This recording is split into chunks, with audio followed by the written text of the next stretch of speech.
ओम भूर्भुवः स्वः तत्सर्वितुर्वरेण्यं भर्गो देवस्य धीमहि धियो यो नः प्रचोदयात्। ओम त्र्यंबकं यजामहे सुगंधिं पुष्टिवर्धनम् उर्वारुकमंडनाय मृत्योर्मुक्षीयमामृतात्। ओम। जय श्री कृष्ण।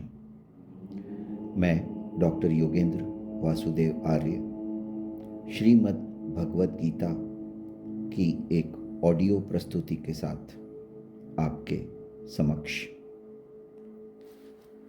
महाभारत युद्ध आरंभ होने के ठीक पहले भगवान श्री कृष्ण ने अर्जुन को जो उपदेश दिया वह श्रीमद् भगवत गीता के नाम से प्रसिद्ध है। यह महाभारत के भीष्म पर्व का अंग है। गीता में 18 अध्याय और 700 श्लोक हैं। आज से सन 2024 से लगभग 5169 वर्ष पूर्व, जिसे 3145 ईसा पूर्व भी कहा जा सकता है, पहले गीता का ज्ञान बोला गया था। गीता की गणना प्रस्थान यत्री में की जाती है, जिसमें उपनिषद और ब्रह्मसूत्र भी सम्मिलित हैं। अतएव भारतीय परंपरा के अनुसार गीता का स्थान वही है जो उपनिषद और धर्म सूत्रों का है। उपनिषदों में गौ, गाय और गीता को उसका दुग्ध कहा गया है। इसका तात्पर्य यह है कि उपनिषदों की जो आध्यात्म विद्या थी उसको गीता सर्वांश में स्वीकार करती है।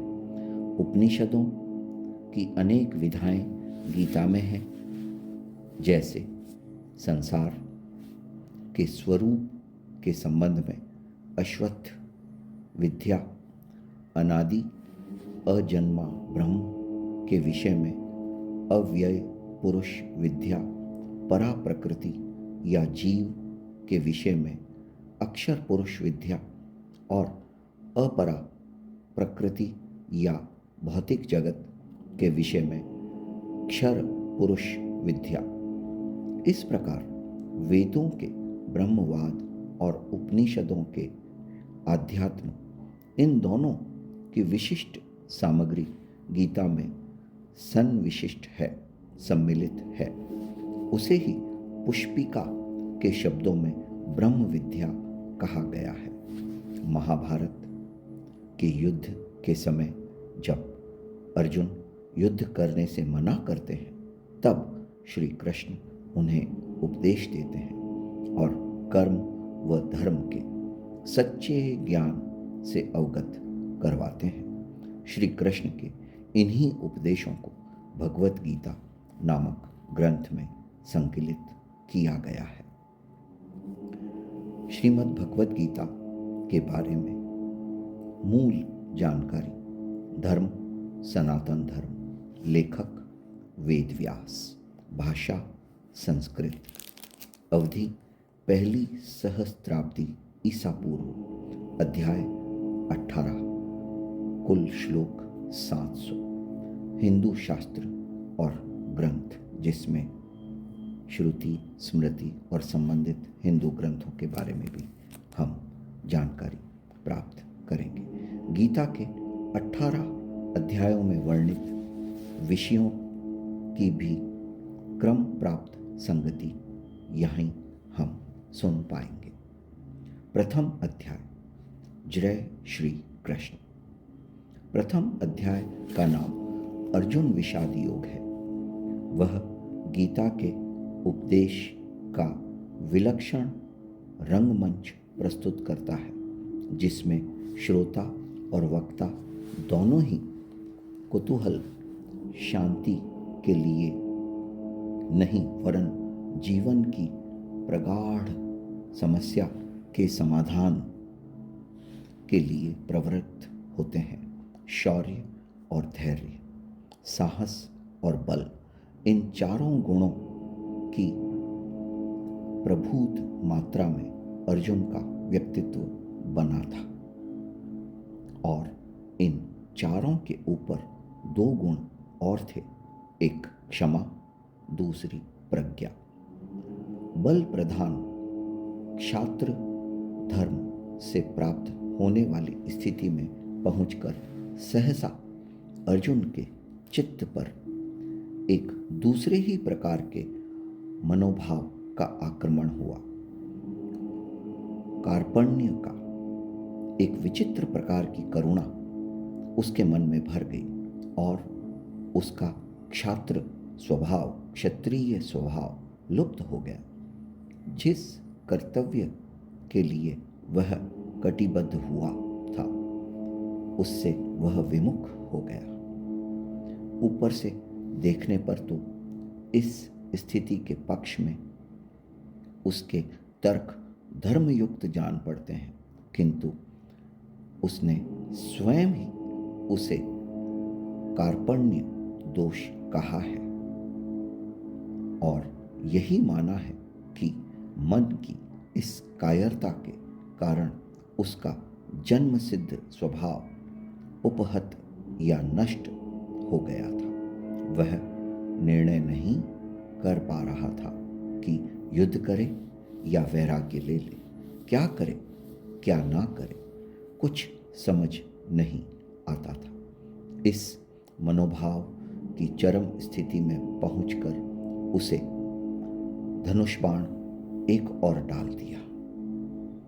कृष्ण ने अर्जुन की वह स्थिति देख जान लिया कि अर्जुन का शरीर ठीक है, किंतु युद्ध आरंभ होने से पहले उस अद्भुत क्षत्रिय का मनोबल ही टूट चुका है। बिना मन के यह शरीर खड़ा नहीं रह सकता। अतएव श्री कृष्ण के सामने एक गुरु कर्तव्य आ गया। अतः तर्क से, बुद्धि से, ज्ञान से, कर्म की चर्चा से, विश्व के स्वभाव से, उसमें जीवन की स्थिति से, दोनों के नियामक अव्यय पुरुष के परिचय से और उस सर्वोपरि परम सत्तावान ब्रह्म के साक्षात दर्शन से अर्जुन के मन का उद्धार करना, यही उनका लक्ष्य हुआ। इसी तत्व चर्चा का विषय गीता है। पहले अध्याय में सामान्य रीति से भूमिका रूप में अर्जुन ने भगवान से अपनी स्थिति कह दी। प्रथम अध्याय में दोनों सेनाओं का वर्णन किया जाता है। शंख बजाने के पश्चात अर्जुन सेना को देखने के लिए रथ को सेनाओं के मध्य ले जाने के लिए श्री कृष्ण से कहता है। तब मोहयुक्त हो अर्जुन कायरता तथा शोक युक्त वचन कहता है। यदा यदा ही धर्मस्य ग्लानिर्भवति भारत अभ्युत्थानम मा धर्मस्य तदात्मानं सृजाम्यहम्। श्री कृष्ण का ये अमर श्लोक हमें अंतस की गहराइयों तक ले जाता है। मेरे प्यारे साथियों, अब हम प्रारंभ कर रहे हैं द्वितीय अध्याय। दूसरे अध्याय का नाम सांख्य योग है। इसमें जीवन की दो प्राचीन सम्मानित परंपराओं का तर्कों द्वारा वर्णन किया गया है। अर्जुन को उस कृपण स्थिति में रोते देखकर कृष्ण ने उनका ध्यान दिलाया है कि इस प्रकार का क्लैवई और हृदय की क्षुद्र दुर्बलता अर्जुन जैसे वीर के लिए कदाचित उचित नहीं है। कृष्ण ने अर्जुन की अब तक दी हुई सब युक्तियों को प्रज्ञावाद का झूठा रूप कहा। उनकी युक्ति यह है कि प्रज्ञा दर्शन काल, कर्म और स्वभाव से होने वाले संसार की सब घटनाओं और स्थितियों को अनिवार्य रूप से स्वीकार करता है। जीना और मरना, जन्म लेना और बढ़ना, विषयों का आना और चले जाना, सुख और दुख का अनुभव, ये तो संसार में होते ही हैं। इसी को प्राचीन आचार्य पर्यायवाद का नाम भी देते हैं। काल की चक्रगति इन सब स्थितियों को लाती है और ले जाती है। जीवन के इस स्वभाव को जान लेने पर फिर कोई शोक नहीं होता। यही भगवान का व्यंग्य है कि प्रज्ञा के दृष्टिकोण को मानते हुए भी अर्जुन इस प्रकार के मोह में क्यों पड़ गया है। ऊपर के दृष्टिकोण का एक आवश्यक अंग जीवन की नित्यता और शरीर की अनित्यता था। नित्य जीवन के लिए शोक करना उतना ही व्यर्थ है जितना अनित्य शरीर को बचाने की चिंता। ये दोनों अपरिहार्य हैं। जन्म और मृत्यु बारी बारी से होते ही हैं।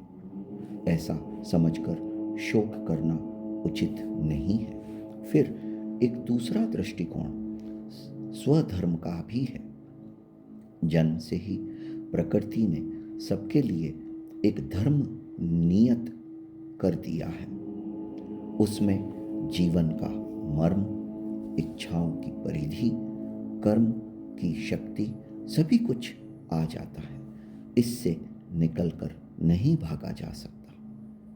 कोई भागे भी तो प्रकृति उसे फिर खींच ले आती है। इस प्रकार काल का परिवर्तन या परिमाण जीवन की नित्यता और अपना स्वधर्म या स्वभाव, जिन युक्तियों से भगवान ने अर्जुन को समझाया है, उसे उन्होंने सांख्य की बुद्धि कहा है। इससे आगे अर्जुन के प्रश्न न करने पर भी उन्होंने योग मार्ग की बुद्धि का वर्णन किया है। यह बुद्धि कर्म या प्रवृत्ति मार्ग के आग्रह की बुद्धि है। इसमें कर्म करते हुए कर्म का फल की आसक्ति से अपने को बचाना आवश्यक है। कर्मयोगी के लिए सबसे बड़ा डर यही है कि वह फल की इच्छा के दलदल में फंस जाता है। उससे उसे बचना चाहिए। अर्जुन को संदेह हुआ कि क्या इस प्रकार की बुद्धि प्राप्त करना संभव है। व्यक्ति कर्म करे और फल न चाहे तो उसकी क्या स्थिति होगी। यह एक व्यवहारिक शंका थी। उसने पूछा कि इस प्रकार की दृढ़ प्रज्ञा वाला व्यक्ति जीवन का व्यवहार कैसे करता है।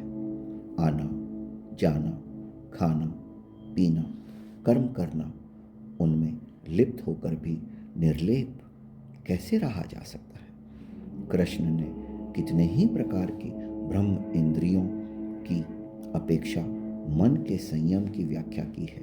काम, क्रोध, भय, राग, द्वेष के द्वारा मन का सौम्य भाव बिगड़ जाता है और इंद्रियां वश में नहीं रहती। इंद्रिय जय ही सबसे बड़ी आत्मजय है। बाहर से कोई विषयों को छोड़ भी दे तो भी भीतर का मन नहीं मानता। विषयों का स्वाद जब मन से जाता है तभी मन प्रफुल्लित, शांत और सुखी होता है। समुद्र में नदियां आकर मिलती है पर वह अपनी मर्यादा नहीं छोड़ती। ऐसे ही संसार में रहते हुए उसके व्यवहारों को स्वीकारते हुए अनेक कामनाओं का प्रवेश मन में होता रहता है, किंतु उनमें जिसका मन अपनी मर्यादा नहीं खोता उसे ही शांति मिलती है।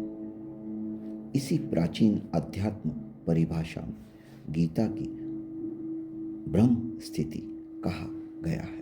अर्जुन की कायरता के विषय में, अर्जुन कृष्ण संवाद, सांख्य योग, कर्म योग, स्थिर बुद्धि व्यक्ति के गुण, ये सारी बातें दूसरे अध्याय में सम्मिलित है।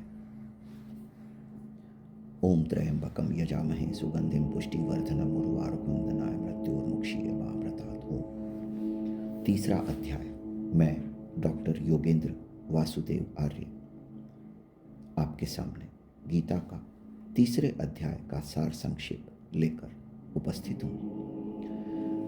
इस प्रकार सांख्य की व्याख्या का उत्तर सुनकर कर्मयोग नामक तीसरे अध्याय में अर्जुन ने इस विषय में और गहरा उतरने के लिए स्पष्ट प्रश्न किया कि सांख्य और योग, इन दोनों मार्गों में आप किसे अच्छा समझते हैं और क्यों नहीं यह निश्चित कहते हैं कि मैं इन दोनों में से किसे अपनाऊं। इस पर श्री कृष्ण ने भी उतनी ही स्पष्टता से उत्तर दिया कि लोक में दो निष्ठाएं या जीवन दृष्टियां हैं। सांख्यवादियों के लिए ज्ञान योग है और कर्म मार्गियों के लिए कर्म योग है। यहाँ कोई व्यक्ति कर्म छोड़ ही नहीं सकता।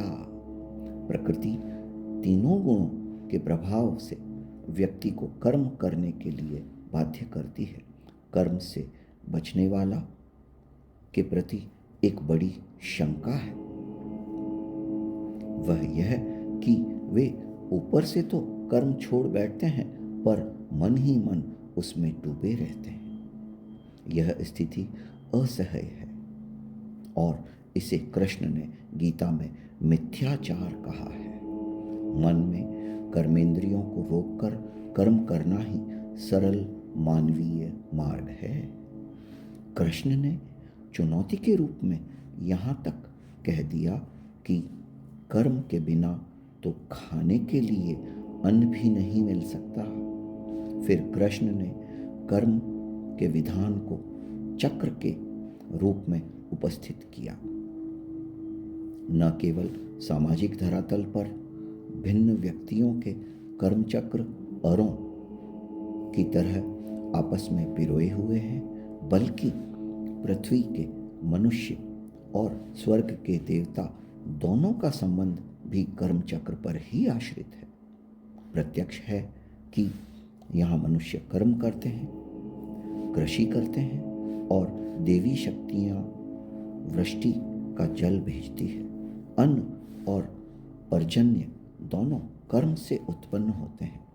एक में मानवीय कर्म, दूसरे में देवी कर्म। फिर कर्म के पक्ष में लोक संग्रह की युक्ति दी गई है, अर्थात कर्म के बिना समाज का ढांचा खड़ा नहीं रह सकता। जो लोक के नेता हैं, जनक जैसे ज्ञानी हैं, वे भी कर्म की प्रवृत्ति रखते हैं। कृष्ण ने स्वयं अपना ही दृष्टांत देकर कहा कि मैं नारायण का रूप हूँ। मेरे लिए कुछ कर्म शेष नहीं है, फिर भी तंद्रा रहित होकर कर्म करता हूँ और अन्य लोग मेरे मार्ग पर चलते हैं। अंतर इतना ही है कि जो मूर्ख हैं वे लिप्त होकर कर्म करते हैं, पर ज्ञानी असंग भाव से कर्म करता है। गीता में यही एक साभिप्राय शब्द बुद्धि भेद है, अर्थात जो साधारण समझ के लोग कर्म में लगे हैं उन्हें उस मार्ग से उखाड़ना उचित नहीं है, क्योंकि वे ज्ञानवादी बन नहीं सकते और यदि उनका कर्म भी छूट गया तो वे दोनों ओर से भटक जाएंगे। नित्य कर्म करने वाले की श्रेष्ठता, यज्ञादि कर्मों की आवश्यकता, अज्ञानी और ज्ञानी के लक्षण, काम के निरोध के विषय, ये सारी बातें तीसरे अध्याय में श्री कृष्ण ने अर्जुन से कही। अब हम प्रारंभ कर रहे हैं चौथे अध्याय का सार संक्षेप। मैं डॉक्टर योगेंद्र वासुदेव आर्य आपके सामने। चौथे अध्याय में, जिसका नाम ज्ञान कर्म संन्यास योग है, यह बताया गया है कि ज्ञान प्राप्त करके कर्म करते हुए भी कर्म संन्यास का फल किस उपाय से प्राप्त किया जा सकता है। यही गीता का वह प्रसिद्ध आश्वासन है कि जब जब धर्म की ग्लानि होती है तब तब मनुष्य के बीच भगवान का अवतार होता है, अर्थात भगवान की शक्ति विशेष रूप से मूर्त हो जाती है। यही पर एक वाक्य विशेष ध्यान देने योग्य है। क्षिप्रः ही मनुष्ये लोके सिद्धिर्भवति कर्मजा। कर्म से ही सिद्धि, इससे बड़ा प्रभावशाली जय सूत्र गीता दर्शन में है ही नहीं। किंतु गीता तत्व इस सूत्र में इतना सुधार और करता है कि वह कर्म असंग भाव से अर्थात फलासक्ति से बचकर करना चाहिए। क्षिप्रः ही मनुष्य लोके सर्व सिद्धि भवति कर्मजा। कर्म से ही सिद्धि।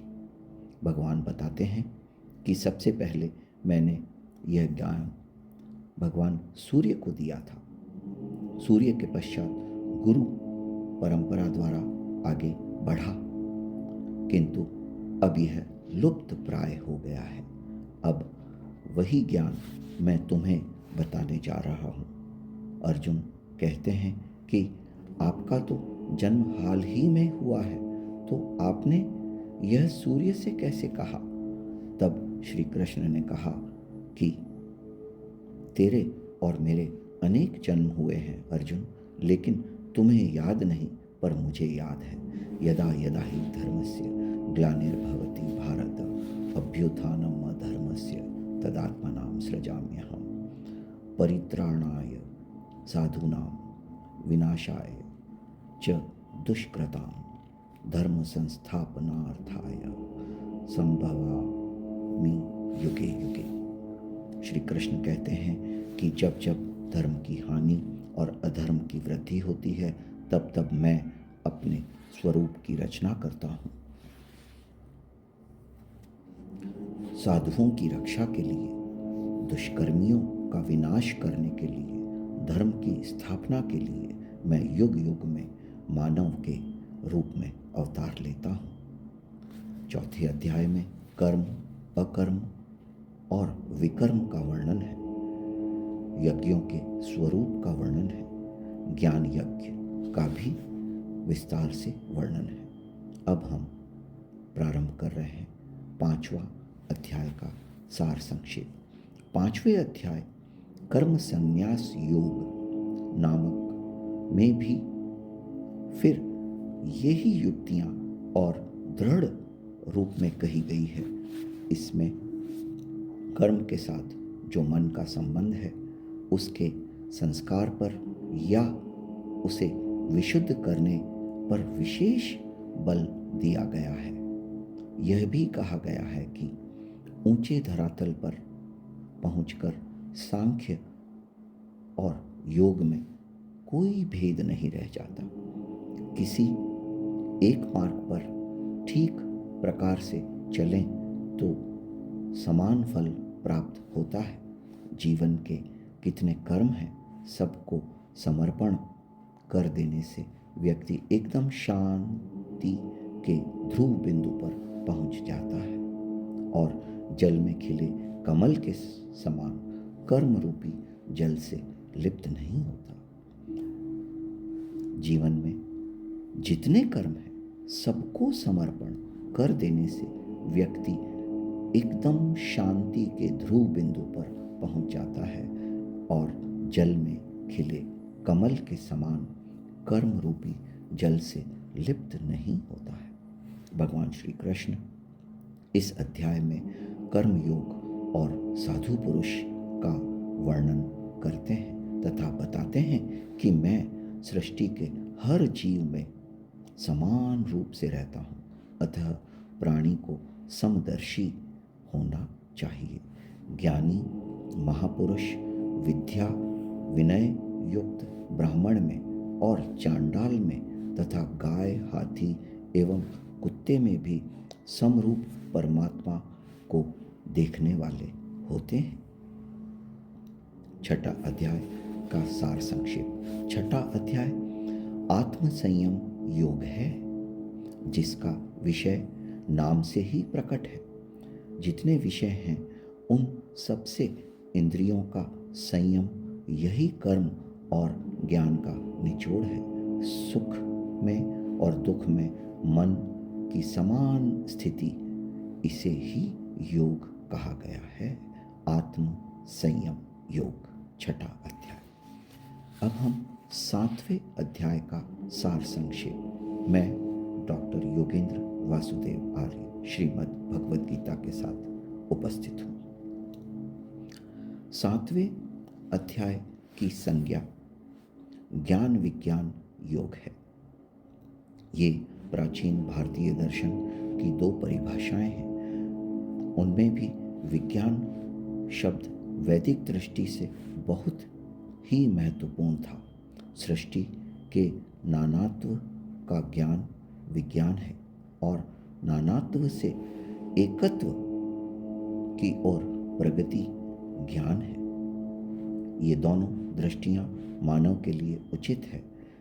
इस प्रसंग की विज्ञान की दृष्टि और अपरा और परा प्रकृति के इन दोनों रूपों की जो सुनिश्चित व्याख्या यहाँ गीता ने दी है, वह अवश्य ही ध्यान देने योग्य है। अपरा प्रकृति में 8 तत्व हैं: पंचभूत, मन, बुद्धि और अहंकार। जिस अंड से मानव का जन्म होता है उसमें ये 8 रहते हैं: पंचभूत, मन, बुद्धि, अहंकार।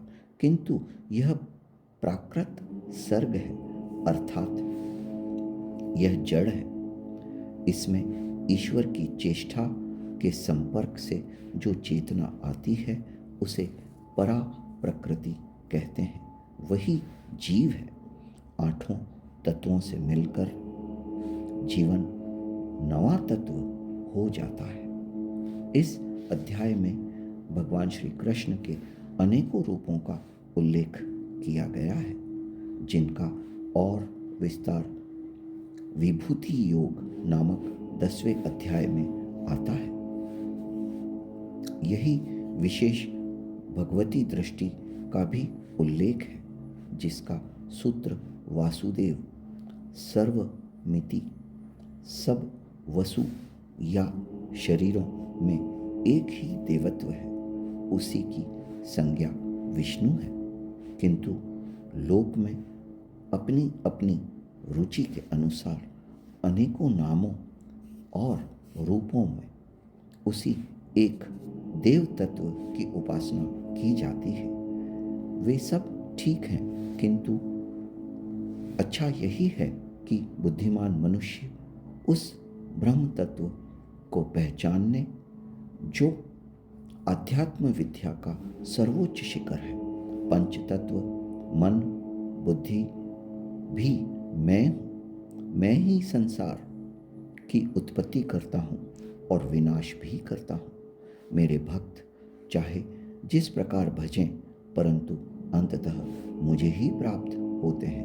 मैं योग माया से अप्रकट रहता हूँ और मूर्ख मुझे केवल साधारण मनुष्य ही समझते हैं। 8वें अध्याय का सार संक्षेप। जय श्री कृष्ण। 8वें अध्याय की संज्ञा अक्षर ब्रह्म योग है।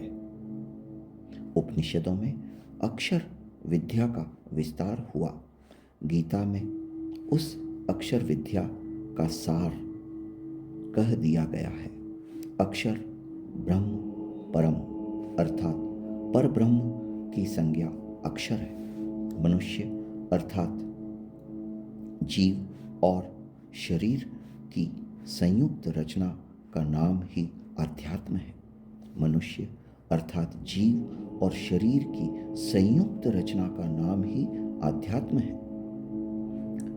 जीव संयुक्त भौतिक देह की संज्ञा क्षर है और केवल शक्ति तत्व की संज्ञा आधिदैवक है। देह के भीतर जीव, ईश्वर तथा भूत, ये तीन शक्तियां मिलकर जिस प्रकार कार्य करती है उसे अधियज्ञ कहते हैं। देह के भीतर जीव, ईश्वर तथा भूत, ये तीन शक्तियां मिलकर जिस प्रकार कार्य करती है उसे अधियज्ञ कहते हैं। गीताकार ने 2 श्लोकों में इन 6 परिभाषाओं का स्वरूप बांध दिया है। गीता के शब्दों में ओम एकाक्षर ब्रह्म है। ओम ओम ओम ओम ओम। 9वें अध्याय का सार संक्षेप।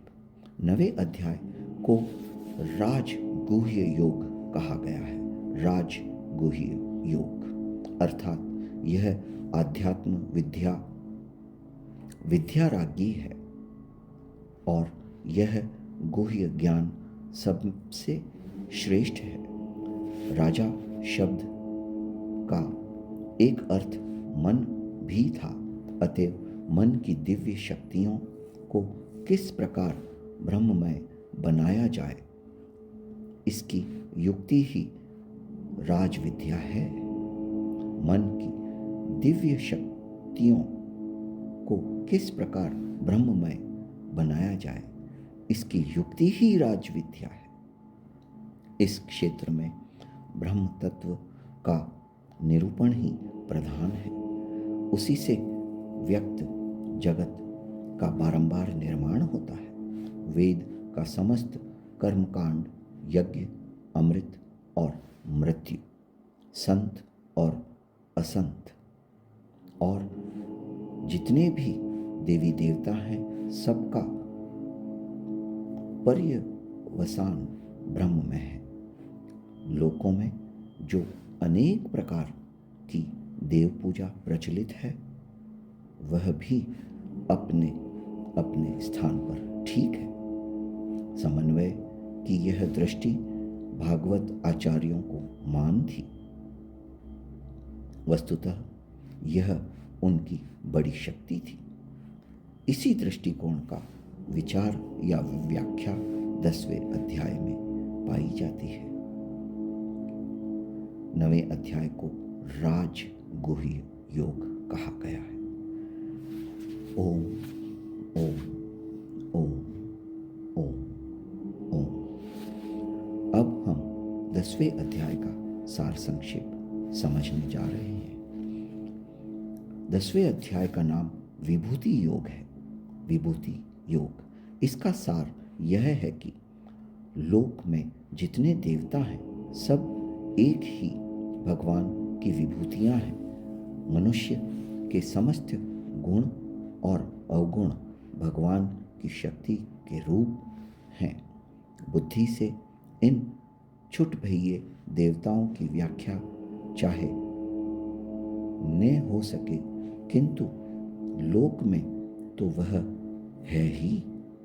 कोई पीपल की पूजा कर रहा है, कोई पहाड़ को, कोई नदी या समुद्र को, कोई उनमें रहने वाली मछली या कछुओं को। यों कितने देवता हैं, इसका कोई अंत नहीं। विश्व के इतिहास में देवताओं की यह भरमार सर्वत्र पाई जाती है।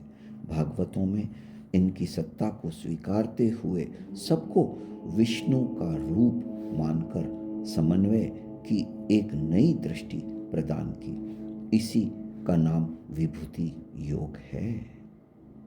जो सत्व जीव बल युक्त अथवा चमत्कार युक्त है, वह सब भगवान का रूप है।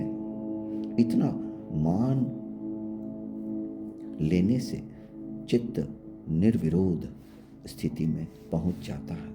सर्वे भवन्तु कौन्तेय प्रकृति यान्ति मामिकाम कल्पक्षेय पुनस्तानि कल्पदो विसृजाम्यहम्। 10वें अध्याय, जिसे हम विभूति योग कहते हैं, ये उसका सार संक्षेप था। ओम ओम ओम ओम। 11वें अध्याय का नाम विश्व रूप दर्शन योग है।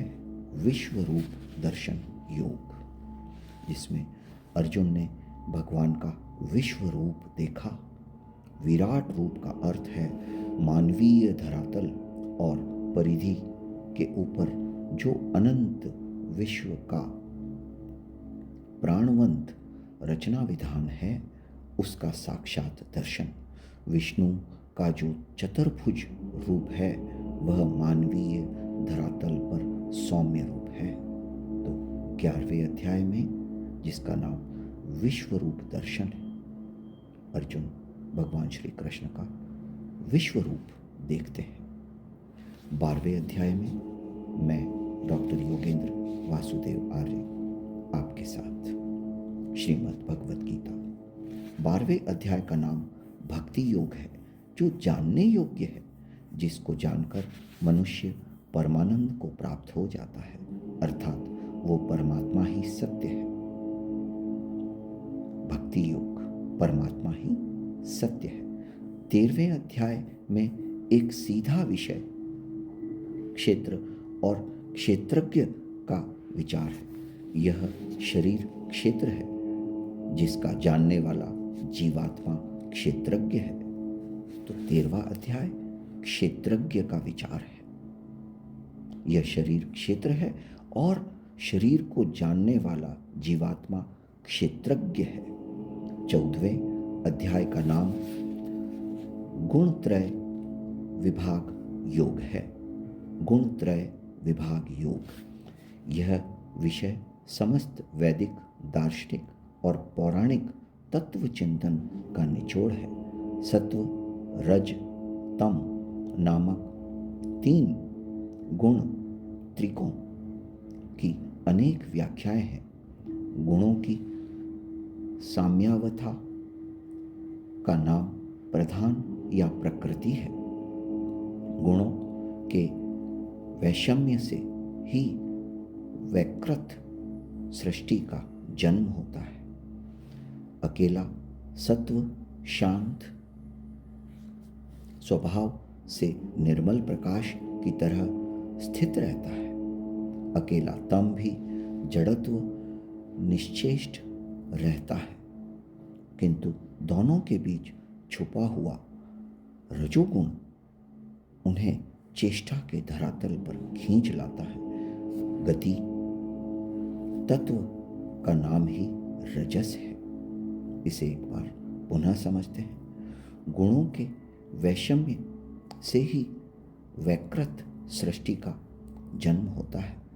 अकेला सत्व शांत स्वभाव से निर्मल प्रकाश की तरह स्थिर रहता है और अकेला तम भी जड़वत निश्चेष्ट रहता है, किंतु दोनों के बीच में छाया हुआ रजोगुण जिन्हें चेष्टा के धरातल पर खींच लाता है। गति तत्व का नाम ही रजस है।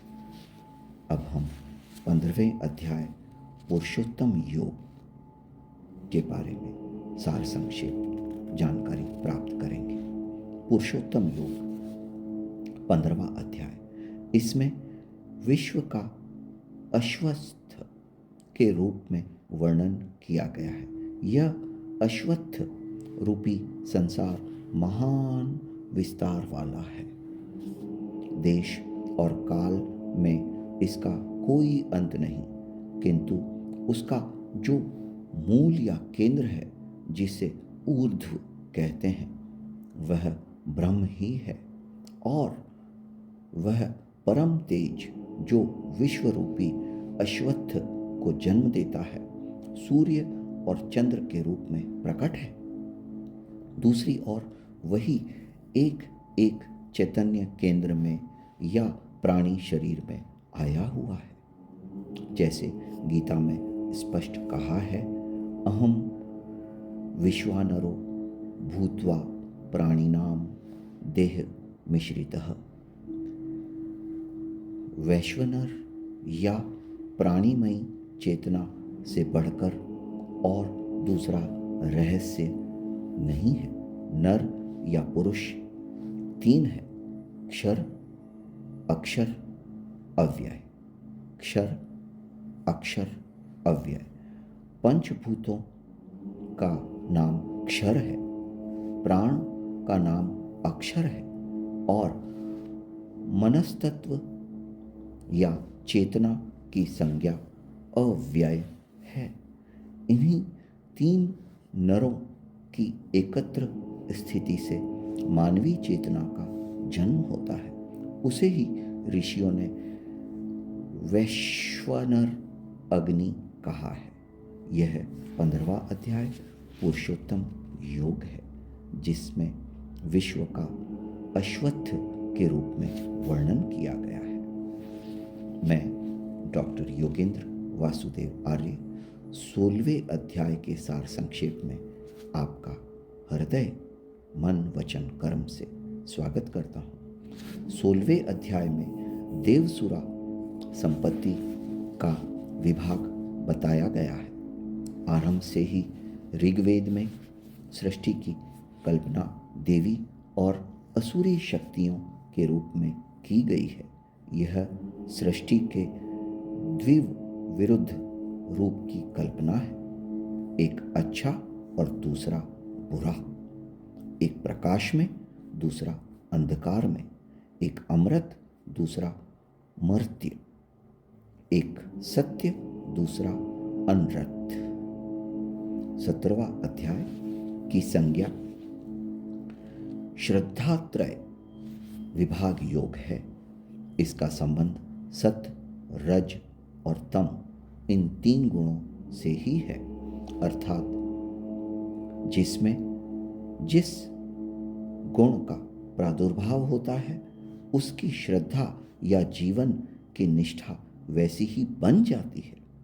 यज्ञ, तप, दान, कर्म ये सब तीन प्रकार की श्रद्धा से संचालित होते हैं। यहाँ तक कि आहार भी तीन प्रकार का है। उनमें भेद और लक्षण गीता ने यहाँ बताए हैं। तो 17वां अध्याय श्रद्धात्रय विभाग योग है। श्रद्धात्रय विभाग योग। 18वें अध्याय में आपका हार्दिक स्वागत है। 18वें अध्याय की संज्ञा मोक्ष संन्यास योग है। इसमें गीता के समस्त उपदेशों का सार और उपसंहार है। यहाँ पुनः बलपूर्वक मानव जीवन के लिए तीन गुणों का महत्व कहा गया है। पृथ्वी के मानवों में और स्वर्ग के देवताओं में कोई भी ऐसा नहीं जो प्रकृति के चलाए हुए तीन गुणों से बचा हो। मनुष्य को बहुत देख भाल कर चलना आवश्यक है, जिससे वह अपनी बुद्धि और वृत्ति को बुराई से बचा सके और क्या कार्य है क्या अकार्य है उसको पहचान सके। धर्म और अधर्म को, बंध और मोक्ष को, वृत्ति और निवृत्ति को जो बुद्धि ठीक से पहचानती है वही सात्विक बुद्धि है और वही मानव की सच्ची उपलब्धि है। इस प्रकार भगवान ने जीवन के लिए व्यावहारिक मार्ग का उपदेश देकर अंत में यह कहा है कि मनुष्य को चाहिए कि संसार में सब व्यवहारों का सच्चाई से पालन करते हुए जो अखंड चैतन्य तत्व है, जिसे ईश्वर कहते हैं, जो प्रत्येक प्राणी के हृदय या केंद्र में विराजमान है, उसमें विश्वास रखे और अनुभव करे। वही जीव की सत्ता है, वही चेतना है और वही सर्वोपरि आनंद का स्रोत है।